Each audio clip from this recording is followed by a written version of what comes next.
Olá pessoal, hoje nós vamos então estar dando continuidade com os métodos de treinamento que nós começamos na semana passada. E hoje vamos falar então sobre o método isodinâmico, né, professor Gelson? É, isso aí. Será que esse método pode ser utilizado por qualquer cliente, iniciante, intermediário, avançado? Quais são os benefícios desse método? É isso que a gente vai ver no próximo bloco. Vamos lá?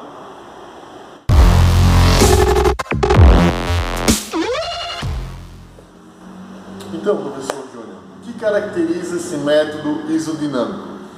Bom, Gelson, como o próprio nome diz, ele é uma combinação de movimentos, ou na verdade, de ações isométricas, né? Também alguns pesquisadores gostam de falar de ações estáticas, é quando então você não tem um movimento dos elementos contráteis do tecido muscular. A questão ali da actina, da miosina, né? Então você está fazendo uma contração, né? Aqui a gente está fazendo uma contração do bíceps, só que a gente não está tendo um movimento associado à forma dinâmica. Então quando a gente tem uma contração movimentando e o alongamento do tecido muscular, as fases excêntricas e concêntricas, ou fases negativas e positivas, como também são chamadas, né? Certo. Qualquer cliente pode fazer esse método, professor? Eu cheguei na academia, passei pela fase de adaptação, 2, 3 semanas, e já posso começar a aplicar essa metodologia?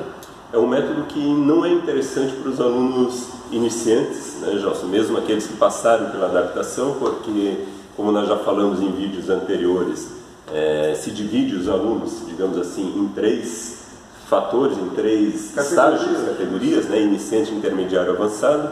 O iniciante são os primeiros 6 meses de treinamento, então não é para esse cliente, é para o cliente da fase intermediária para o avançado, que já passou por todo aquele processo de adaptação, de fortalecimento. Ele tem que ter no mínimo consciência motora, né? E isso se aplica com o decorrer do tempo somente. A gente vai construir esse tipo de capacidade, né? De entendimento, de execução de movimento, só com a vivência mesmo, né? Exatamente. Não é uma coisa a curto prazo, né, professor? Isso. E a gente às vezes acaba observando alguns profissionais ou algumas pessoas que treinam sem orientação, copiando treinos, né, já fazendo, utilizando alguns métodos, até usando a isometria, né, de forma não tão correta assim. Então realmente é para o aluno intermediário, para o avançado.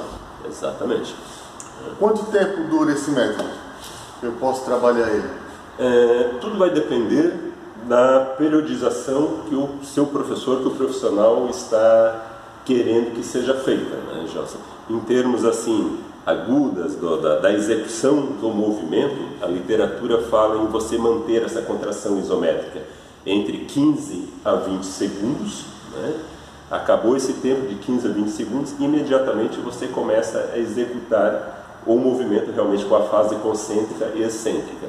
É um método que utiliza um percentual de um RM mais baixo, então na forma dinâmica do movimento você consegue fazer um número maior de repetições e mantém então o TTM, que é o tempo de tensão muscular, por um tempo mais prolongado. Agora, quanto tempo que a pessoa vai ficar ao todo utilizando esse método vai depender muito daquilo que nós já conversamos, né? Nível de treinabilidade, os objetivos do cliente e aquilo que o profissional está procurando nessa periodização, né? Tá certo.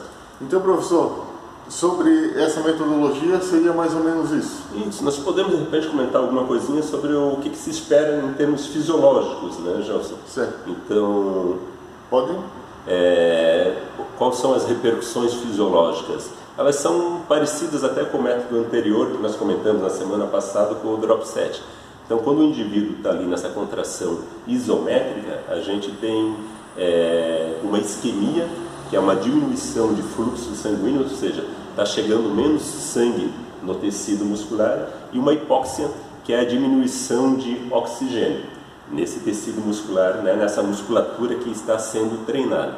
Tudo isso, então, Gelson, leva aquelas repercussões de aumento de acidose, o aumento de lactato, do íons de hidrogênio, a diminuição do pH lá dentro da célula muscular, né? E depois, com a fase do movimento, como você consegue manter essa contração muscular por um tempo maior, e normalmente a gente utiliza intervalos curtos entre séries, isso também contribui para aumentar um pouquinho mais essa questão dessa acidose, desses produtos metabólicos, e tudo isso junto vai repercutir então no processo de hipertrofia, embora também possa ser utilizado em processos de emagrecimento, de melhora de condicionamento físico, recuperação de lesão. Muito interessante. Hoje se tem trabalhos muito interessantes com a isometria, com os trabalhos de oclusão vascular, que são um pouco diferentes, né? Mas que tem aí alguma coisa de fisiologia bem parecido com essas repercussões também. Então vamos ver na prática como é que funciona isso daí? Vamos lá, vamos para a prática, né? Então tá, quem que vai para a prática hoje? Hoje sobrou para mim, né? Então tá bom. Mas eu estou bem preparado. Tá? Então tá bom. Então vamos para a prática. Vamos lá. Então pessoal, nós vamos demonstrar essa metodologia nessa cadeira extensora. Observe que o professor Júnior já está segurando o movimento. Ele vai segurar nessa posição em torno de 15 a 20 segundos, que é a chamada isometria, e depois ele vai começar a executar o movimento.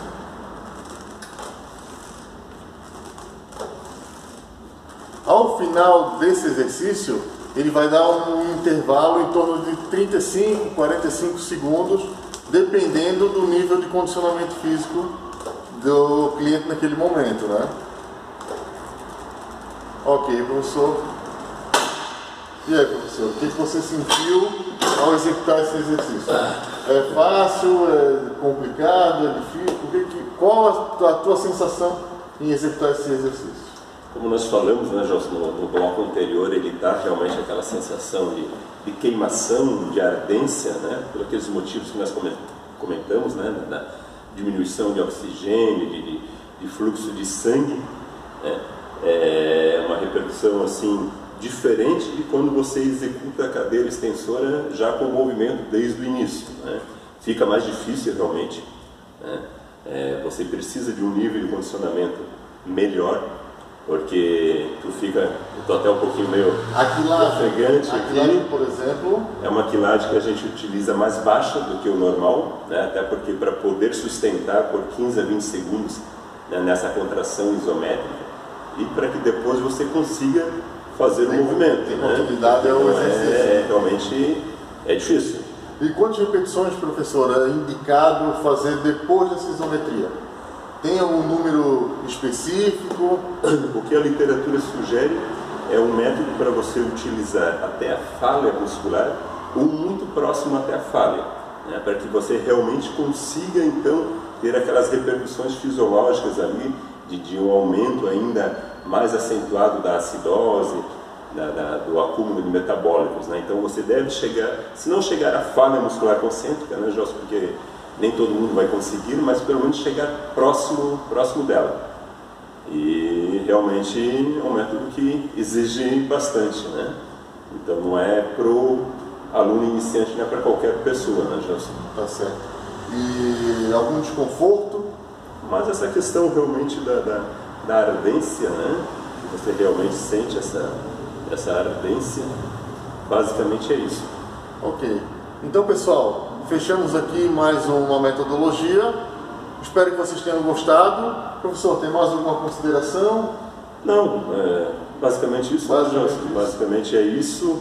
Na próxima semana nós vamos trazer outro método de treinamento, e aí o Gelson, né, a gente vai estar revezando aí as cobaias aqui, né? Demora mais ou menos umas 2 semanas, né? A idade já não permite, né, professor?